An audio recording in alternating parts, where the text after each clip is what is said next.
A local taxidermist in Grand Chute has more than 30 years of experience. This morning, our own Emily Deem is checking out his work. Hi, Em.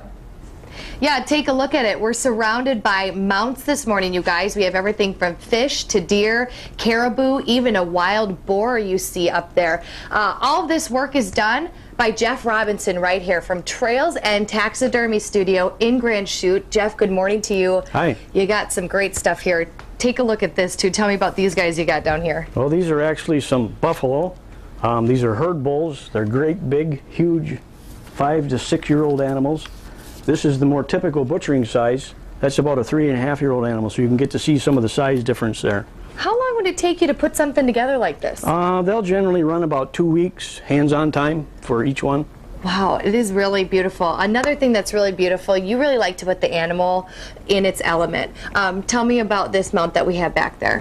This deer here is actually a personal trophy of my own, and I chose to depict it in a rubbing pose. It's actually what it would be doing when it's on a scrape, rubbing its tear duct on the branch that overhangs the scrape.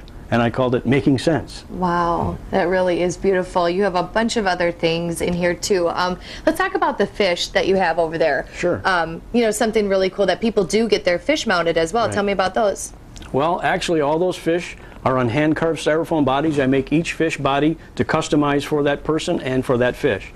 So like you see, there's no two there that are like even on the smallmouth bass. Every one of them is a little bit different, how it's painted, how it's carved, how it's positioned. Jeff, more than 30 years of experience as a taxidermist. What do you love so much about it that you keep doing it each year? Well, the variety. I like to do things with my hands. I like to make things, see what they turn out. And it's always nice to do something for someone and they appreciate it. Now, I see some ribbons over here. Are we talking award-winning type of stuff? Tell me about that.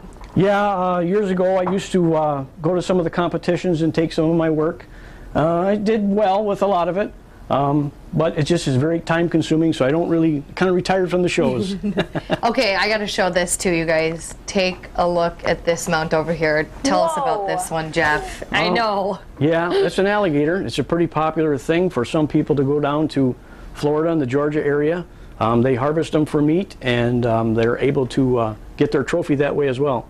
It is unbelievable what you can mount. I never knew you could do that. Oh yeah, basically anything you can do. Things do require different techniques, but you can mount anything. Jeff, you're very talented. Thank you so much for joining us this morning. You guys, I can't believe some of the stuff. It's like I look to my left and there's something new. These guys are scary. I don't want to get too close to them. It's really cool stuff, though. Really cool. Thanks, Jeff. You guys will send it back to you. Yeah, it is. It's like an artwork. Oh, it definitely is a good art form. Definitely. You know? Very cool. Thanks so much, Em. Thanks. See ya.